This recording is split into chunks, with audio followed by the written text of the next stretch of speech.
metas, que eles possam bater essas metas e, se possível, Senhor, que eles possam até exceder essas metas. Aqueles que têm causas na justiça, Senhor, utiliza a mão desses juízes para que assinem esses papéis, para que essas causas sejam solucionadas. Para aqueles que estão pedindo por um emprego, que o Senhor abra portas, Pai querido, em nome de Jesus, para que aquele currículo que já foi enviado, que seja separado, que seja lido e que seja do agrado daqueles contratantes, Senhor Deus. Que aqueles que trabalham por conta própria, Senhor, não deixa faltar recursos não, em nome de Jesus. E na vida de cada um de nós, ó Deus, que nós possamos ver e possamos testemunhar da Tua bondade, da Tua graça e da Tua misericórdia, Senhor Deus. E olha, meus irmãos, nós já tivemos resultados. Minha esposa, que trabalha com metas, com vendas, a loja que ela trabalha, ela me disse que esse mês, incrivelmente assim, as vendas aumentaram. Para quem acredita em coincidência, tudo bem, eu acredito na providência de Deus. Irmão Alberto, finalzinho de mês, está tendo alguma diferença perceptível? Ou ainda está muito cedo para ver? Está chegando, glória a Deus. Tem mais alguém que trabalha com vendas aqui na igreja, gente? Luciana, trabalha com vendas, Luciana? Venda de quê, Luciana? Maquiagem. Olha, gente, sem fazer campanha, mas já fazendo, mulheres, aquela bijuteria, aquela maquiagem, eu não vejo, mas tem gente que vê, viu? Eu vejo na minha esposa, aí eu mancho a maquiagem dela todinha, por isso que eu vejo para depois. Mas, gente, que Deus possa multiplicar os recursos e que Deus possa derramar graça sobre a sua vida, para que no finalzinho do mês e no começo do mês que vem, no próximo domingo, depois de ter fechado esse mês, que você possa dizer: pastor, as orações estão surtindo efeito, e que Deus continue aumentando ainda mais. Vamos continuar orando o mês que vem, em nome de Jesus. Amém, gente? Dito isto, Lília, Flaviano, bom tê-los aqui de novo. Feliz. Vocês viram que a nossa vocalista essa noite, rapaz, eu achei estranho. Deu uma turbinada na voz dela. Eu digo: Senhor, o combustível bom da pílula. Aí eu não sei se foi Lília ou se foi Davi, esse combustível. Tá certo. Luciana, bom tê-la de novo. Laurinha, tá bem? Glória a Deus. Se eu perguntar a Eloá, ela vai dizer: Laura? Não, senão que ela está bem. Está bem, Luciana? Ela de saúde? Ela está bem, Davi. Eita, olha, Jesus abençoa. Rapaz, sabe qual é o meu pedido a Deus? É que essa igreja fique cheia de crianças. Cheinha de crianças. Para a gente ter uma preocupação boa. E aliás, gente, por falar nisso, irmãs, nós estamos precisando de professoras na salinha. Então, se você quiser entrar nesse departamento da igreja, fale com a Elisângela, porque estamos precisando realmente de irmãs que queiram estar na salinha ali, ensinando as nossas crianças. A gente tem Gabriel, tem Laura, e daqui a pouquinho essa turminha mais novinha está chegando aí.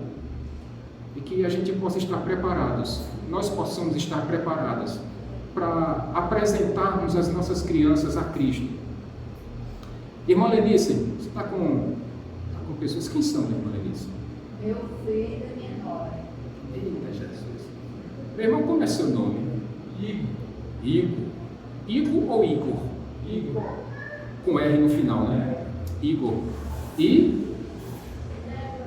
Débora? Eita, nome bíblico. Olha para aí. Nome de profetisa. Igor e Débora. Meus irmãos, o que nós vamos dizer para Igor e para Débora? Que Deus te abençoe rica e abundantemente.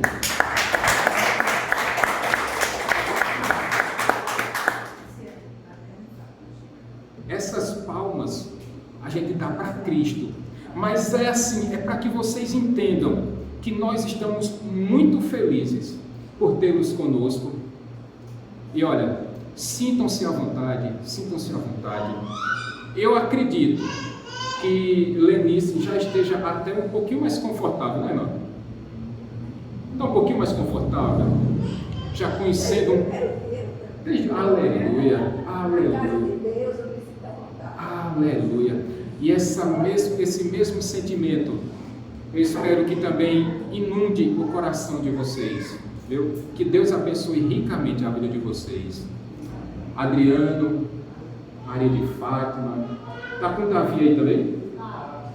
Boa noite, Deus abençoe vocês também. Acredito que eu tenha falado de todos, né? Esqueci ninguém não, né? Tem aqueles irmãos que não estão conosco hoje porque motivos de trabalho. A nossa irmã Adelaide, eu acho que ela comeu demais ontem. Aí ficou rouca.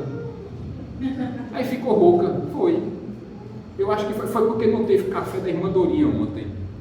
Que eu já fiquei sabendo. Porque teve reunião das mulheres ontem. Ó, irmãs que estavam aqui ontem. Foi bom. Aleluia. Então, estendam esse convite para outras mulheres, para que na próxima reunião vocês continuem sendo abençoadas pela palavra, porque sempre é uma bênção, sempre é uma bênção.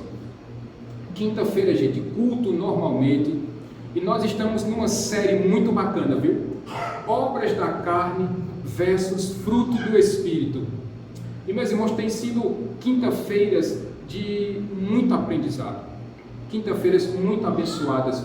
Nós temos sido muito confrontados pela palavra, mas eu creio que se a palavra não nos confronta, é porque está com algum problema, porque nós precisamos ser confrontados pela palavra todos os dias, porque o nosso objetivo é vivermos uma vida de santificação a cada dia, e nós só vamos alcançar isso se Deus fizer isso por nós. Então, fica estendido o convite, quinta-feira estaremos aqui e daremos prosseguimento. E eu disse que quinta-feira nós vamos falar sobre idolatria. Se você tem dúvidas, anote sua dúvida e traga quinta-feira para a gente solucionar dentro do possível. Amém, gente? Dito isto, abra sua Bíblia, por favor, no livro do profeta Naum, capítulo 3. Nós estamos em uma série de mensagens nesse livro do profeta Naum. E se você perdeu alguma dessas pregações, vá lá no nosso canal do YouTube, a ICNV Valentina, e vai ter não apenas a pregação de domingo, mas todas as outras pregações dos domingos passados. E você vai encontrar outras séries de pregações que certamente irão abençoar a sua vida. Naum, capítulo 3. E à medida que você for encontrando, fique de pé em reverência à palavra. Irmão Daniel, você faz a leitura, por favor, meu irmão, do versículo 1 até o versículo 7. Ai da cidade sanguinária, repleta de fraudes e cheia de roubos, sempre fazendo as suas vítimas. O estalo dos chicotes, o barulho das rodas, o galope dos cavalos e o sacudido dos carros de guerra. Cavaleiros atacando, espadas reluzentes e lanças cintilantes. Muitos mortos, montanhas de cadáveres, corpos sem conta, gente tropeçando por cima deles. Tudo por causa do desejo desenfreado de uma prostituta sedutora, mestra de feitiçarias, que escravizou nações com a sua prostituição e povos, com a sua feitiçaria. Eu estou contra você, declara o Senhor dos Exércitos. Vou levantar o seu vestido até a altura do seu rosto. Mostrarei às nações a sua nudez e aos reinos as suas vergonhas. Eu jogarei imundícias sobre você e a tratarei com desprezo. Farei de você um exemplo. Todos os que a virem fugirão dizendo: Nínive está arrasada. Quem a lapidará? Onde encontrarei quem a consome? Senhor Deus, eterno Pai, queremos te agradecer, Senhor, primeiramente, Senhor, por até a atividade de nossas vidas, por estarmos aqui nesta casa de oração hoje para te agradecermos E que o Senhor possa ter nesta noite nos abençoar pelo poder da tua palavra, que possa ser mais uma vez, Senhor, bênçãos para as nossas vidas. Que o Senhor possa também abençoar o pastor, o Senhor não vai trazer a tua palavra, Deus. Que possamos estar nesta noite cativos, Senhor, a tua palavra, Deus. E tua vontade e o teu querer que vem sendo feito em nossas vidas, em nome de Jesus, Senhor. Amém. Amém. Podem sentar, irmãos. Essa tem sido uma série de mensagens um tanto quanto duras, difíceis para nós, meus irmãos, que estamos aqui há mais de 2000 anos depois que esse livro foi escrito. Agora imagina para aqueles que foram destinatários originais desse texto. Nós vimos, meus irmãos, uma pequena retrospectiva de que Deus havia dado uma oportunidade de Nínive se arrepender, mandando o profeta Jonas cerca de 100 a 120 anos atrás, antes que o profeta Naum chegasse. E quando Jonas pregou aquela mensagem tão curta que Nínive seria destruída em 40 dias, toda aquela cidade se arrependeu. Mais de 120 mil pessoas se arrependeram dos seus pecados. Mas o tempo passou, meus irmãos. Mais de 100 anos, mais de um século se passou. Aquela geração que havia se arrependido dos seus pecados havia passado. E agora essa nova geração, que não tinha ouvido a mensagem do profeta Jonas, e que talvez não se lembrasse ou não tivesse sido instruída pelos seus pais acerca da palavra de Deus, essa nova geração agora começou a fazer coisas piores do que os seus antepassados. Mais de um século se passa e toda a crueldade, toda a violência, toda a maldade de Nínive estava de volta e a paciência de Deus acabou. A paciência de Deus acabou. Porque, meus irmãos, eu disse isso domingo passado, Deus ele nunca aplica o seu juízo sem antes dar uma oportunidade de arrependimento a qualquer que seja que escute a mensagem. Deus sempre vai nos dar uma oportunidade de arrependimento, mas acontece que Deus uma hora diz para você, para mim, para qualquer pecador, basta. A paciência de Deus se acaba também, meus irmãos. Nós vimos que Deus prometeu o juízo sobre Nínive. Ele disse que nenhum culpado ficaria inocente, que nenhum culpado passaria impune. E diante de tudo isso, Deus chega agora no capítulo 2 e vai dizer: olha, prepara aí tua fortaleza aí, Nínive. Prepara teus muros, reúne as pessoas, montem uma resistência, juntem forças, porque o inimigo está subindo contra vocês. E esse inimigo, meus irmãos, era a Babilônia. E a Babilônia veio e arrasou com a cidade de Nínive. Nós vimos também que o próprio Deus, ele disse: eu sou bom para com aqueles que se arrependem. Mas aqueles que não querem se arrepender, esses provarão do juízo de Deus. Aquele exército da Babilônia, ele invadiu Nínive, ele saqueou todas as riquezas daquela cidade, e no final das contas, Deus humilhou aquele exército tão poderoso, meus irmãos, aquele exército tão altivo, aquele exército tão soberbo, tão arrogante. Diz o texto lá no capítulo 2, que as tropas de elite de Nínive, eles foram para a muralha de Nínive se tremendo de medo, tropeçando nas suas próprias pernas. E quando eles viram aquele exército babilônio, eles simplesmente, versículo 10 do capítulo 2, vai dizer que os corações deles se derreteram, que os joelhos deles vacilavam, que os corpos deles se tremiam e que os rostos deles ficaram pálidos de medo. Havia ali destruição, devastação e desolação. Destruição total, meus irmãos. Tudo porque Nínive vivia numa cultura que era contra a cultura de Deus, numa vida que afrontava a santidade de Deus. E eu concluí a mensagem de domingo, meus irmãos, dizendo que nós cristãos, nós vivemos na contramão desta cultura mundana. Nós vimos que enquanto o mundo diz que o melhor é ser feliz, a nossa felicidade é glorificar o nome do Senhor. Nós vimos que enquanto o mundo diz que o importante é levar vantagem sobre tudo, a Bíblia vai nos dizer que nós precisamos viver de forma digna, honesta e decente. O mundo vai dizer que bom mesmo é usufruir, é comer, é beber, é aproveitar. Mas nós entendemos que a nossa vida não nos pertence, que se temos alguma coisa foi Deus que nos deu, que se nós fazemos alguma coisa de bom é por causa do Espírito Santo de Deus em nossas vidas, mas tudo que nós fazemos de errado é por nossa própria causa.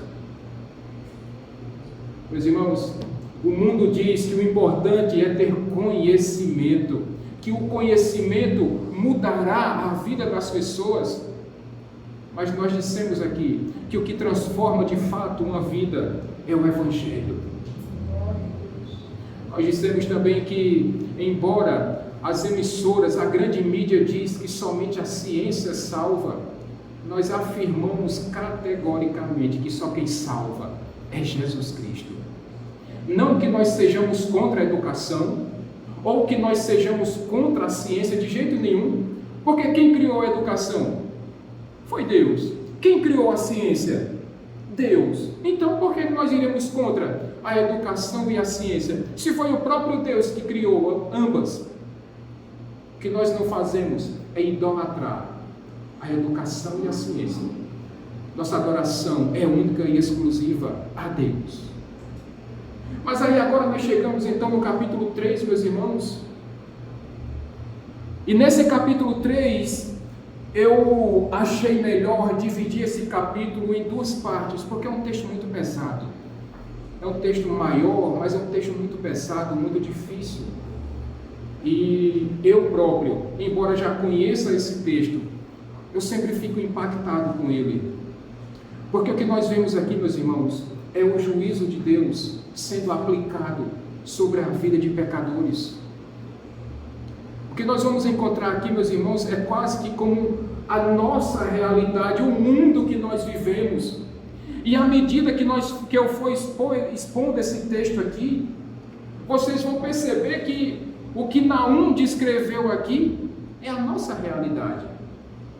Então eu vou dividir esse texto em três partes. A primeira parte desse texto, meus irmãos, Naum fala sobre os pecados de Nínive. Observe aí a sua Bíblia. Se você fechou, abra a sua Bíblia. Naum capítulo 3, versículo 1. Naum agora começa a descrever os pecados de Nínive.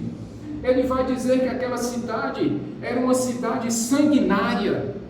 Primeiro pecado de Nínive, uma cidade sanguinária. Talvez, se você estiver usando alguma outra versão bíblica, vai dizer que é uma cidade ensanguentada, uma cidade cheia de sangue. Mas o que o texto original está querendo nos dizer? Que aquela cidade de Nínive estava repleta de sangue, não do sangue dela, mas do sangue dos povos que ela havia matado, dos povos que ela havia violentado, dos povos que ela havia maltratado, violentado. Nínive era uma cidade extremamente violenta, meus irmãos. Aquele povo era impiedoso. O exército assírio, eu disse isso em outras pregações, eles tinham por hábito arrancar a pele dos seus inimigos, cortar a cabeça dos seus adversários, arrancar os seus olhos, dentre tantas outras maldades, que não precisa ficar mais dizendo aqui, porque nós já sabemos.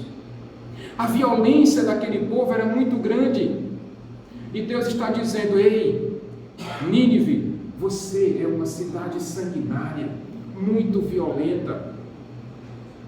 Para que os irmãos tenham ideia, Existe um relevo de um determinado rei assírio chamado Assurbanipal, um dos reis assírios mais conhecidos.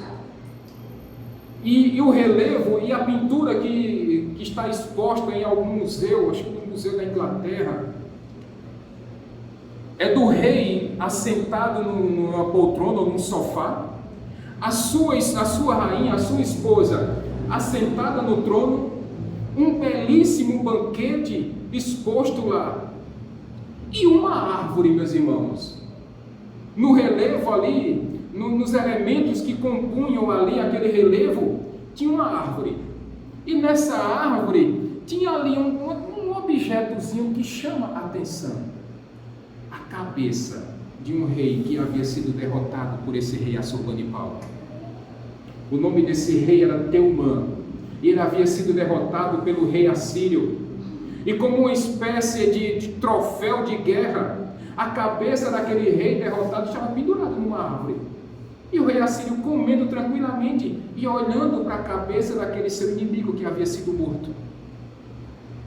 Só para que os irmãos entendam a crueldade desse povo assírio. Esse povo era muito violento, muito. Então, o primeiro pecado deste povo é porque eles eram um povo muito violento, uma cidade extremamente sanguinária. Mas não para por aí, meus irmãos. Versículo 1 ainda vai dizer que essa cidade era cheia de fraude. Talvez na sua Bíblia vai dizer mentiras. Não era uma mentirinha qualquer, não. Eram muitas mentiras. Eles estavam cheios de mentira. Era um povo que enganava a si próprio e enganava outras nações, outros povos, outros reinos. Fingiam que iriam fazer ali uma certa aliança militar, mas no final das contas, na primeira oportunidade que eles encontrassem, eles passavam a perna, eles trairiam aquele exército que supostamente era um exército aliado. Vai dizer ainda que eles também eram uma cidade cheia de fraudes e de roubo. Todas as vezes que Nínive invadia uma outra cidade, uma outra nação, um outro país, não bastava matar todos os moradores ou a grande maioria dos moradores, mas eles saqueavam toda a riqueza daquele país ou daquela nação. Esse império assírio, meus irmãos, eles se alimentavam disso, como que um parasita, como que um carrapato grudado num cachorro, sugando ali o sangue do cachorro. Era Nínive roubando nações, se alimentando da riqueza das nações, aquelas que eram escravizadas por ela. Esse era o costume assírio. Completa o versículo 1 dizendo que eles não largavam a sua presa. Esse era o costume assírio. Viver como uma sanguessuga em cima ali da sua presa. Oh, meus irmãos, esse era o povo assírio. Vocês acham que para por aí?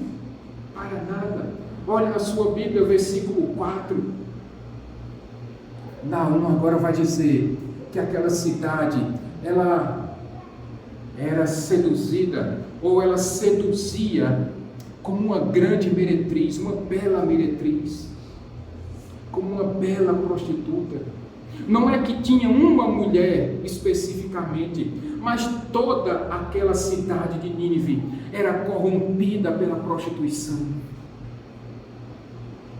O termo aqui é muito pesado, meus irmãos, porque nós não temos o costume de escutarmos na igreja essa palavra, né?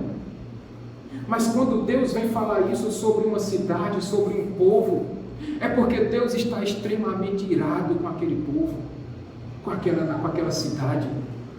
Aquela cidade, ela vivia à base da sua prostituição. E diz ainda o versículo 4 que ela escravizava outros povos e outras nações com a sua prostituição.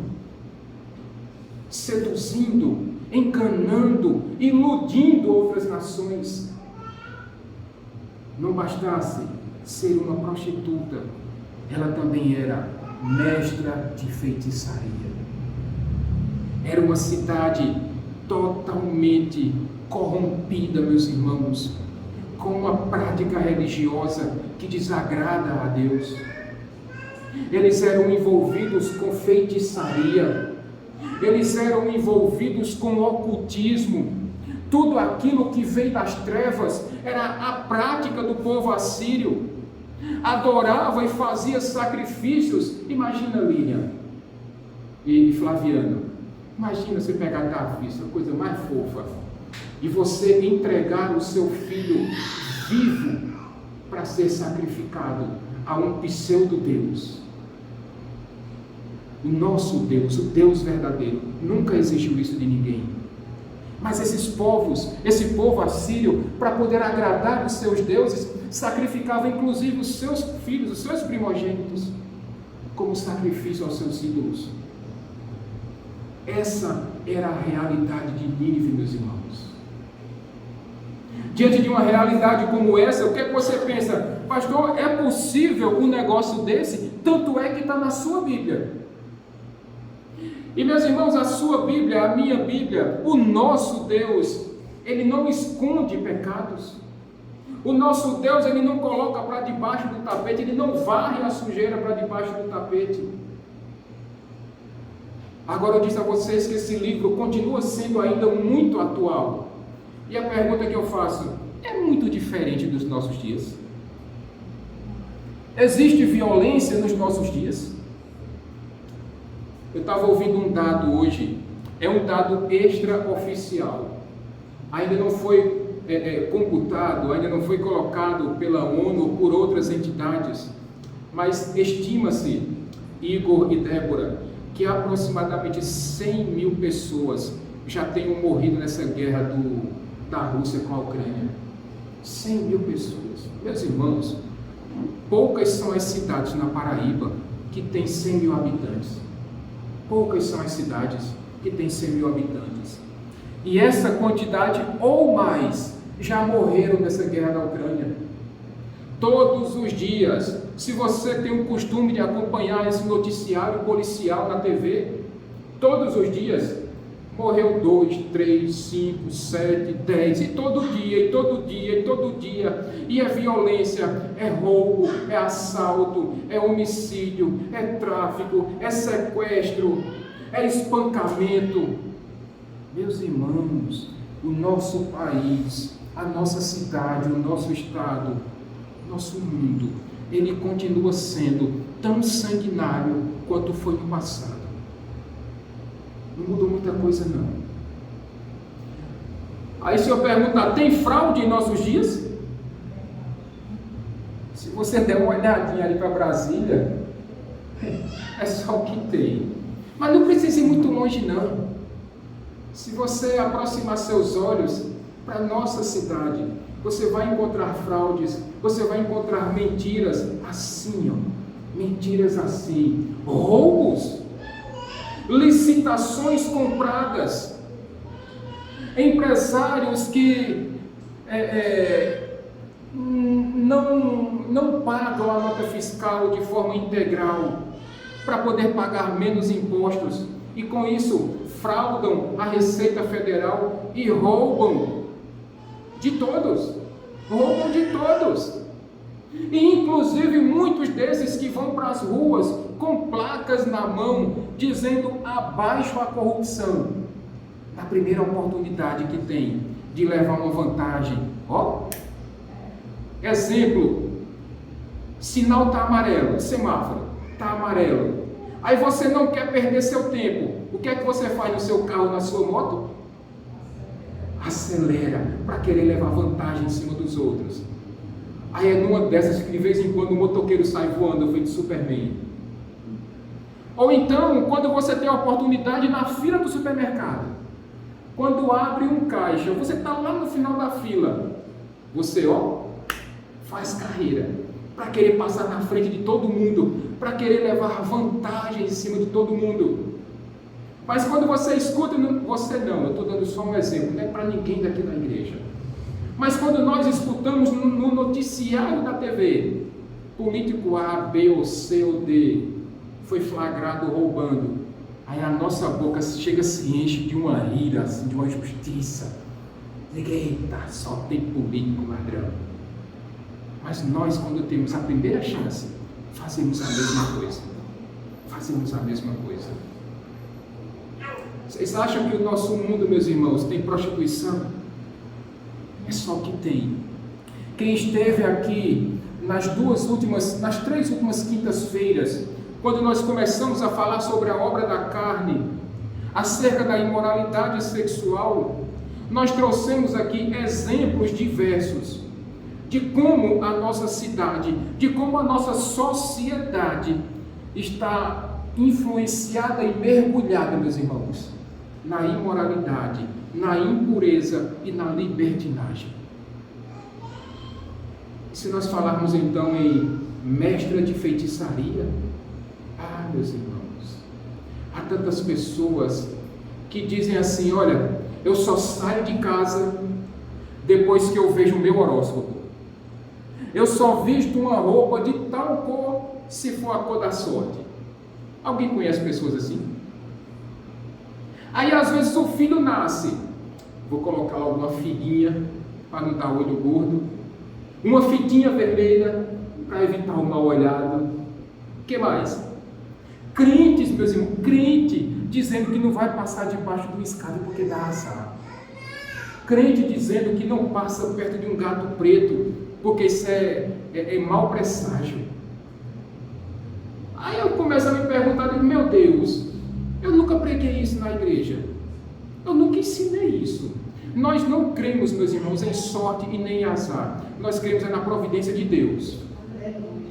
E gato preto, se você gosta de gato, o bichinho pretinho, ele vai fazer carinho em você do mesmo jeito. O cachorro pretinho lá vai lamber você do mesmo jeito que o cachorrinho amarelo, vermelho, azul, roxo, pink, do mesmo jeito. Do mesmo jeito. Pessoas que dizem, olha pastor, é verdade que todos os caminhos levam a Deus? De jeito nenhum. Somente Cristo disse, eu sou o caminho, a verdade e a vida, e ninguém vem ao Pai a não ser por mim. Não são todas as religiões que levam a Deus. Somente Cristo nos conduz ao Pai, meus irmãos. Então, quando a gente olha para esse texto e diz, não, mas esse problema era só de Nínive. Não. A nossa realidade é a mesma. Não mudou muita coisa, não. Pessoas que buscam conversar com mortos e procuram centros espíritas para conversar com mortos, quando a Bíblia condena isso aqui, meus irmãos. A Bíblia condena isso. Então nós vivemos, a nossa sociedade vive numa realidade muito próxima dessa que Nínive estava vivendo. E o que foi que aconteceu então com Nínive? Porque essa é a primeira parte dessa mensagem. Eram os pecados de Nínive e os pecados da nossa sociedade. Aí, meus irmãos, vocês acham que Deus ia deixar passar tudo isso impune? De jeito nenhum. Comecinho do versículo 1 tem uma palavrinha bonitinha aí. Que palavrinha é essa? 2 letrinhas só. Ai. E não é que o profeta tivesse com dor, mas todas as vezes que nós olhamos em nossas Bíblias e começa com esse texto, ai da cidade sanguinária, é porque o juízo de Deus está a caminho. É porque a justiça santa, a ira santa de Deus está para ser aplicada. Observe o versículo 2. Há o estalo dos chicotes. Alguém já levou chicotada aqui na igreja? Não, né? Mas alguém já escutou, além de Alberto, alguém já escutou quando criança, quando o pai ou a mãe pegava o cinto e dava aquela esticada assim? Qual é o som que fazia, Alberto? Alberto saiu. Era um... Eita, já escutou também, foi lá. Já escutou, né? Alguém já escutou aquele estalinho do cinto? Quando encolhia, esticava assim. Nunca faz. Tá. É porque hoje em dia não pode mais não, né? Hoje em dia não pode. Mas antigamente a gente escutava muito isso. O meu não vou mentir, quebrei de carro passando. Fortaleceu o espinhaço. Luciana, já chegou a escutar esse estalo? Graças a Deus. Irmã Dourinha, já escutou esse estalinho do cinto? Nunca escutou, não? Ela dava. Escutou e dava. Ai, Jesus. Às vezes é necessário. O nosso irmão Alberto é porque ele deu uma saidinha aqui. Mas o nosso irmão Alberto, ele deu um testemunho bacana. Ele disse que era no cinto, acho que era da mãe, né, Helena? Tinha um nomezinho naquele cinto. Qual era, Helena? Eu não sei se era Deus te abençoe, Deus te guie. Aí de vez em quando Deus te guia no espinhaço de Alberto. Aí de vez em quando Deus guiava Alberto pelo cinto, rapaz. E o profeta está dizendo: o estalo dos chicotes, o barulho da roda dos carros de guerra, o galope dos cavalos, aquela espada e aquela lança flamejantes, cintilantes, aqueles corpos estendidos um por cima do outro. E meus irmãos, Deus está dizendo aqui que vai fazer a mesma coisa que o próprio povo assírio, o próprio povo de Nínive fazia, empilhava corpos uns por cima dos outros. E Deus está dizendo: eu vou fazer a mesma coisa com vocês, porque o juízo de Deus estava a caminho. Versículo 5 vai dizer: eu estou contra você, declara o Senhor dos Exércitos. Isso tudo está acontecendo, meus irmãos, porque aquele povo teve uma chance de se arrepender e não quis se arrepender. Vivia numa vida de pecados. E agora Deus está dizendo: seu tempo chegou. O meu juízo vai ser estabelecido contra você, Nínive. Para mim chega. Versículo 6, ele vai dizer: eu lançarei contra você imundícies, aquelas mesmas imundícies que o povo de Nínive fazia. Deus está dizendo: eu irei fazer a mesma coisa com vocês. A mesma coisa, mesmíssima coisa. Eu tratarei você com desprezo. E aqui mais uma vez, meus irmãos, eu fui criado, minha mãe saía para trabalhar, aí a minha avó que ficava tomando conta de mim, e ela tinha, Francisco e Anderson, ela tinha um olhar assim, aquele olhar congelante para você, que quando ela fazia aquele olhar assim meio, eu vou lhe pegar, a pessoa ficava paralisada.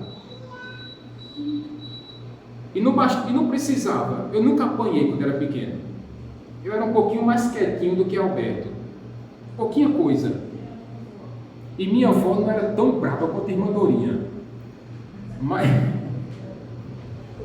Mas acontece que bastava o olhar dela para eu ficar quieto. Mas a pior coisa aqui, meus irmãos, é quando aquela pessoa de que nós gostamos muito nos trata com desprezo. É pior do que apanhar. É pior do que levar uma cinturãozada nas costas. É pior do que levar uma reclamação, um sermão muito grande. É simplesmente receber o desprezo daqueles a quem nós gostamos. E o que Deus está dizendo aqui para Nínive: eu tratarei você com desprezo. Vou fazer pouco caso de você. Aliás, para mim, Nínive, você nem tanto faz como tanto fez. Eu já não ligo mais para você. Versículo 5 ainda, Naum vai dizer: olha, eu levantarei o seu vestido até acima da sua cabeça, e eu mostrarei a sua nudez e as suas vergonhas para os povos e para as nações. E sabe o que Deus está dizendo aqui, meus irmãos? Olha, eu vou mostrar para todas as pessoas a sua maldade. Eu vou mostrar para todas as pessoas a sua crueldade, os seus defeitos, a sua podridão. Mas eu vou começar primeiro por você. Você vai ser a primeira que vai ver a sua maldade e a sua crueldade. E quantas vezes eu já tremi e temi diante de Deus, meus irmãos, pensando que um dia Deus poderia pegar uma tela na minha frente e começar a mostrar os meus pecados um a um por um. E não seriam poucos não, meus irmãos, porque todos os dias nós pecamos, todos os dias nós desobedecemos a Deus, todos os dias nós afrontamos a santidade de Deus, todos os dias nós nos rebelamos contra o amor de Deus. E se Deus começasse a mostrar o nosso pecado um a um, nós ficaríamos, meus irmãos, constrangidos com o tamanho da nossa podridão. Mas ele disse que mostraria também as nações, e todos veriam aquilo que Nínive fazia de errado, aquilo que Nínive fazia que ia contra a vontade de Deus. E o que Deus está dizendo aqui para Nínive: olha, você vai ver o que é que eu vou fazer com você. Nunca mais esses povos terão respeito ou medo por você, porque eles agora vão entender que todo esse juízo que está caindo sobre você é porque você aprontou contra mim, é porque a minha paciência com você esgotou e eu já não quero mais nada com você. Meus irmãos, traga isso para a nossa realidade. Será que nós pensamos mesmo que nós conseguimos esconder alguma coisa de Deus? Será que na nossa cabecinha cabe essa ideia de que nós podemos pecar tranquilamente, que Deus não está vendo? A Bíblia vai nos dizer, meus irmãos, que os olhos do Senhor contemplam bons e maus, e nada passa desapercebido pelos olhos de Deus, absolutamente nada. E não dá para continuar vivendo numa vida mundana, numa vida pregressa, numa vida imoral, numa vida devassa, achando que Deus simplesmente está fazendo pouco caso ou pouca vista. Não dá para enganar Deus, meus irmãos. Não dá para viver numa vida pervertida, achando que Deus não está vendo. Deus está vendo sim, e Ele está se irando contra essa nossa conduta pecaminosa, se é que assim nós vivemos. E se o juízo veio para Nínive, o juízo virá também para todo aquele que não se arrepender dos seus pecados. O juízo de Deus recairá sobre todo aquele que acha que pode zombar de Deus, de todo aquele que acha que pode escarnecer de Deus. O juízo está muito perto, meus irmãos. E quando esse juízo chegar, pode ter certeza que ninguém vai passar desapercebido debaixo dos olhos de Deus. Você quer ver um exemplo disso? Irmão Daniel, por favor, Romanos capítulo 14, versos 11 e 12.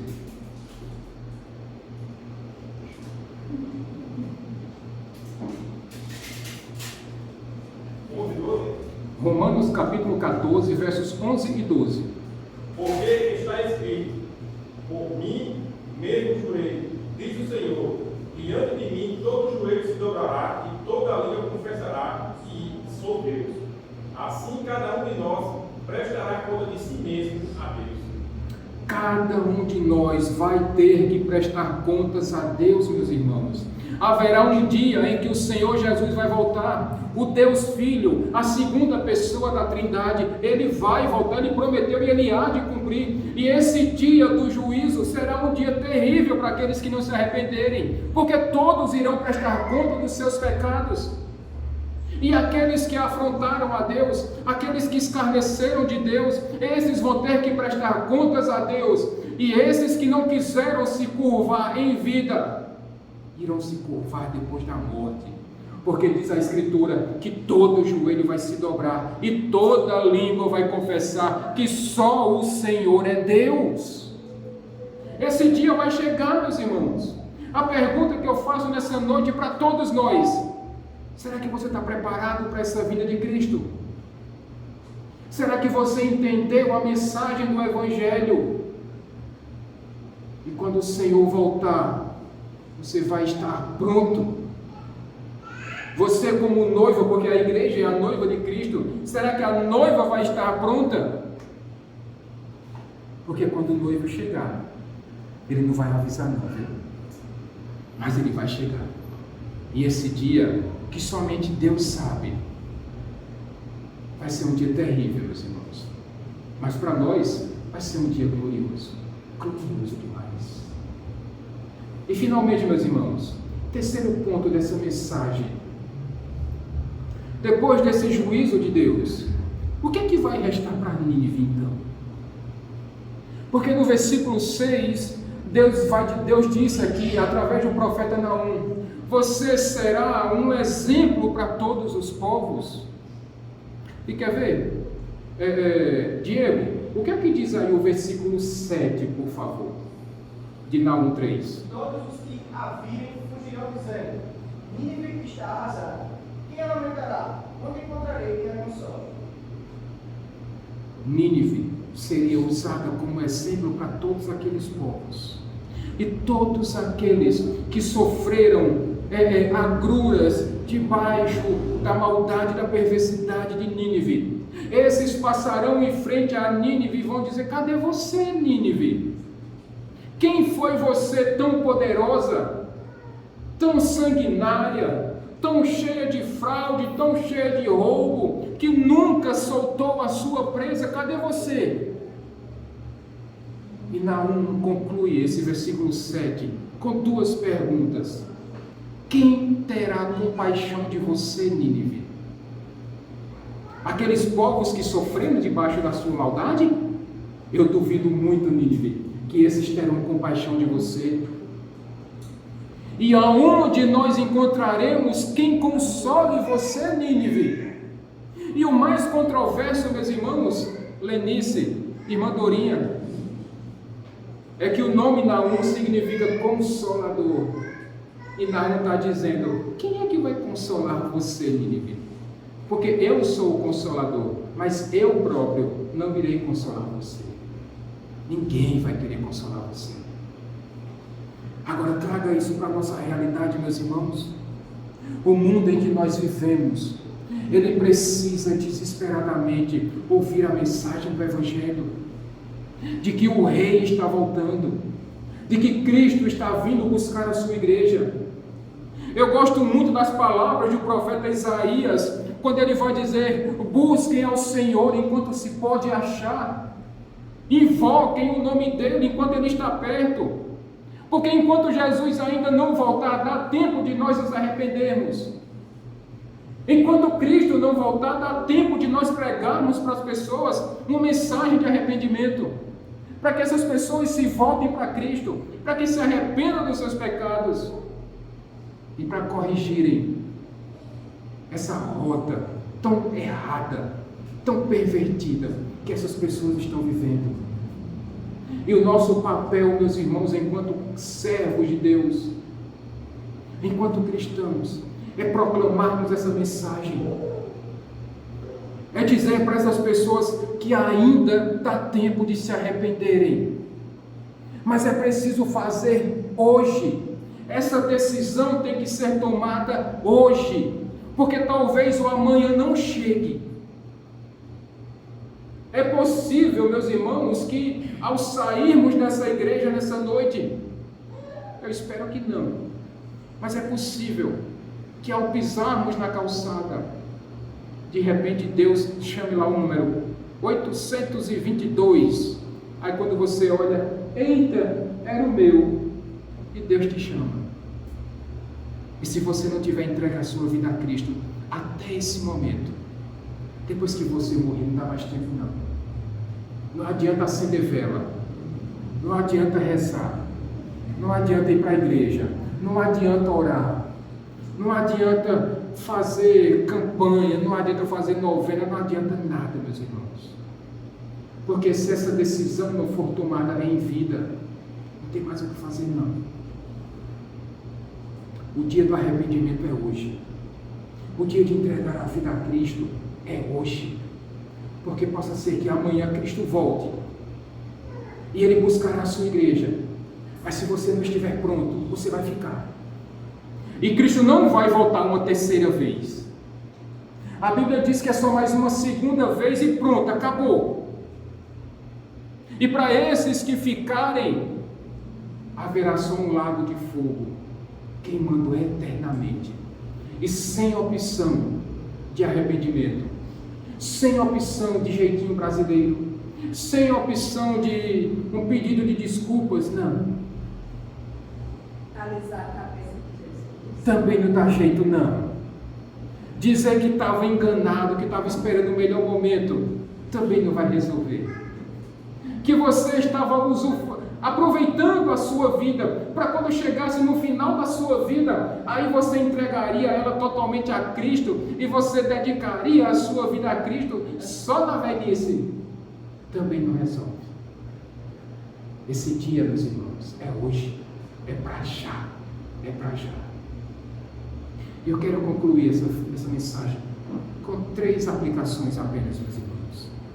A primeira, eu queria que você nunca mais esquecesse disso. Nós não conseguimos esconder nada de Deus. Aquele cantinho mais escondido do nosso coração, aqueles pensamentos que você não divide nem com o seu travesseiro, aqueles desejos, aquelas práticas mundanas que você faz quando está sozinho, que você acha que ninguém está vendo, e é nesse momento que você devia fazer, sabe o que? Olha para cima, e Deus vai estar olhando você de lá. E Deus nunca deixou de olhar para você, ainda que os outros não vejam, mas Deus está vendo tudo que você está fazendo, meus irmãos. Por isso, arrependa-se dos seus pecados em nome de Jesus. E não espere até o último minuto, porque possa ser que esse seu projeto não dê certo. Uma segunda aplicação, meus irmãos, é que muitas vezes essa vida errada que muitas pessoas vivem, e aí nós não entendemos, pastor, por que é que tantas pessoas roubam e estão se dando bem? Por que é que há tantos corruptos no Brasil que conseguem comprar mansões, andar em carros importados, comer nos melhores restaurantes, e parece que no Brasil o crime compensa?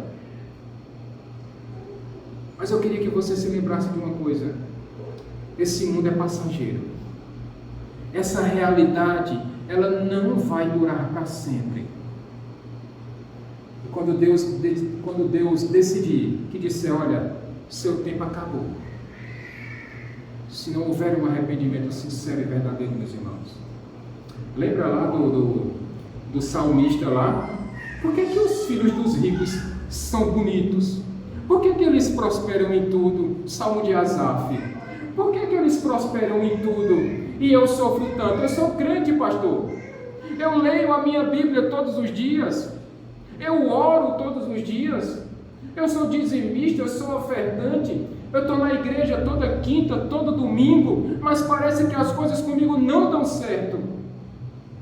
Eu acho que o melhor é eu cair no mundo e fazer de errado, porque se os outros fazem e dá certo, talvez comigo dê também. E eu queria lembrar para você que o juízo de Deus está chegando. O juízo de Deus está chegando. E quando Deus disser basta, aí não vai ter mais o que fazer, meus irmãos. E por último, a terceira aplicação. Para nós que vivemos debaixo da vontade de Deus, o que nos resta então, meus irmãos? É sabermos que somos peregrinos nesse mundo, que estamos aqui de passagem. Passamos por tribulações, sim, dificuldades, muitas, sofrimentos, sim, mas nós não somos deste mundo. Nós fazemos parte de um reino celestial. Ainda nós vivemos entre o já e o ainda não. Nós já somos herdeiros de Deus, co-herdeiros com Cristo, mas ainda não estamos usufruindo de 100% dessa herança que nos está reservada, porque só usufruiremos disso quando estivermos na glória, na eternidade. Lá é o nosso lugar. Mas enquanto estivermos aqui, suportemos as agruras da vida, os sofrimentos, os dramas, os medos, as angústias, as ansiedades, as depressões. Aguentemos firmes, firmes, porque o nosso Redentor está chegando, meus irmãos. Amém? Vamos ficar de pé.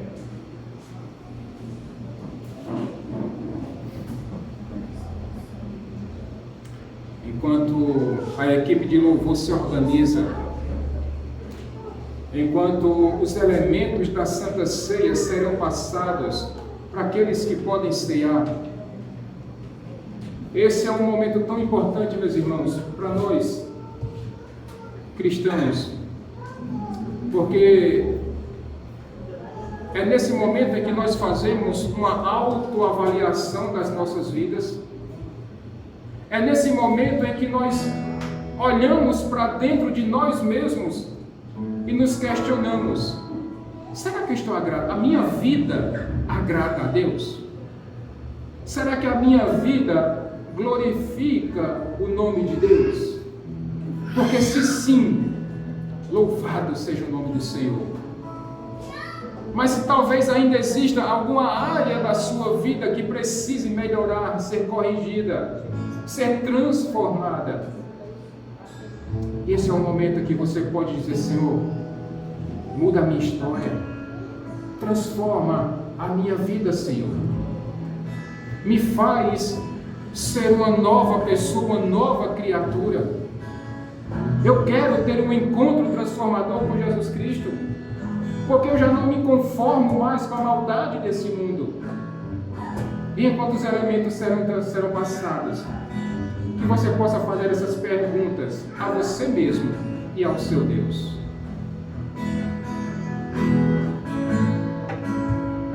Obrigado. Eu não preciso ser reconhecido.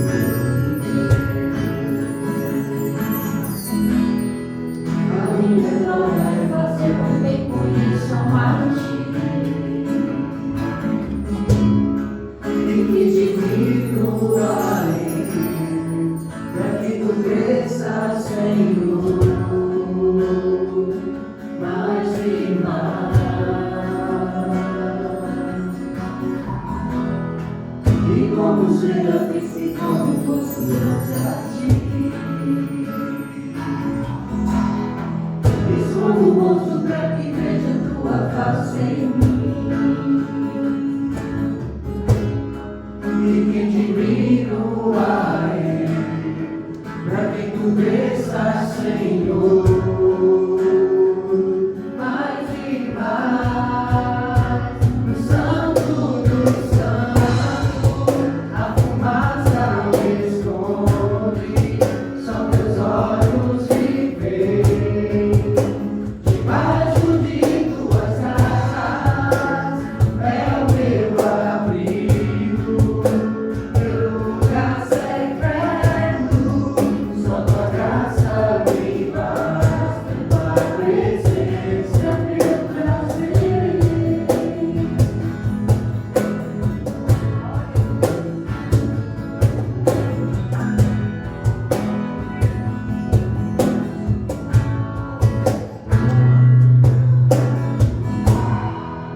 Todos receberam os elementos.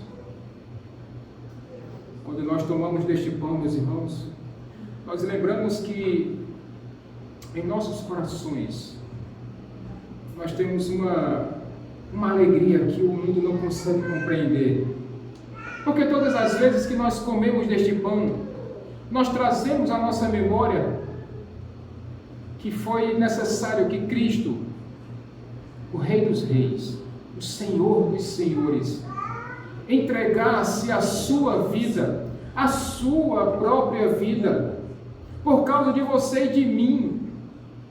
E não é que a gente se alegre com a morte de Cristo, mas nós nos alegramos, porque quem era para estar naquela cruz do Calvário éramos eu e você. Nós é que deveríamos estar naquela cruz do Calvário. Aqueles pregos eram para ser nas nossas mãos. Aquela coroa de espinhos era para ter sido fincada na nossa cabeça. Aquela espada era para ter perfurado o nosso corpo. Mas Cristo tomou o nosso lugar. Ele morreu a nossa morte para hoje nós vivermos a sua vida. E todas as vezes que nós comemos deste pão, nós nos lembramos, meus irmãos, do sacrifício do nosso Senhor e Salvador Jesus Cristo. Comamos todos.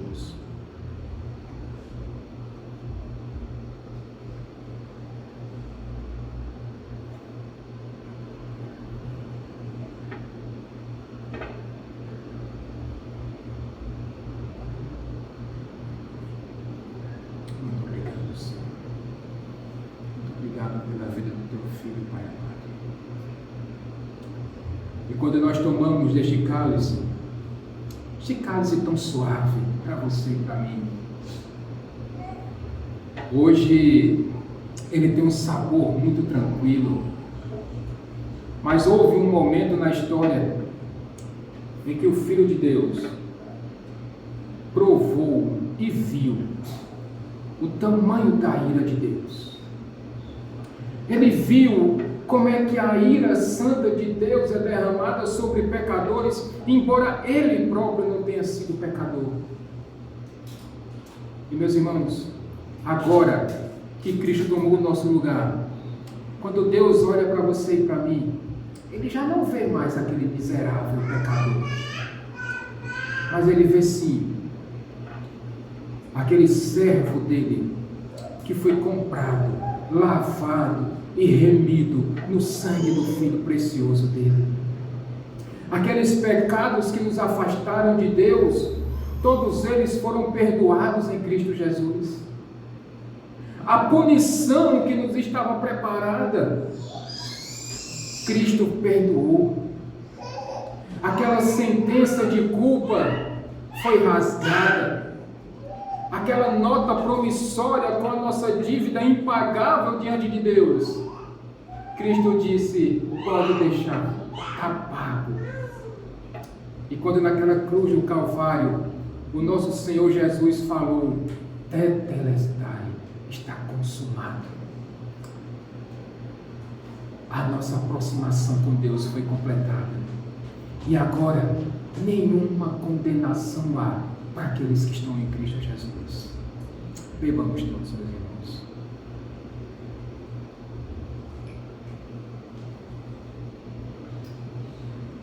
Você pode glorificar o nome do seu Deus? Muito obrigado, meu Senhor, porque nós nunca conseguiríamos pagar a nossa dívida, Pai amado, porque nós nunca conseguimos nos retratar totalmente contigo. Por isso foi necessário, Pai amado, que o teu Filho fizesse isso no nosso lugar, sofresse a nossa dor, cumprisse a nossa sentença, para agora nós termos uma vida eterna para te conhecer, ó Deus, para te louvar, para te exaltar, para te bendizer, para te adorar, Senhor, para conhecer mais de ti, Pai amado. E esse tem sido o nosso desejo, e é por isso que nós estamos aqui nessa noite. É para dizer a Ti, ó Pai, muito obrigado, Pai amado. Muito obrigado, Senhor, porque hoje nós podemos dizer tranquilamente: até aqui o Senhor tem nos ajudado. Que Deus te abençoe, rica e abundantemente. E que o amor de Deus Pai, que a graça do nosso Senhor Jesus Cristo e as consolações do Espírito Santo estejam sobre a sua vida, hoje e para todo sempre. Uma boa noite a todos e uma boa semana, em nome de Jesus. Santo, Santo, a fumaça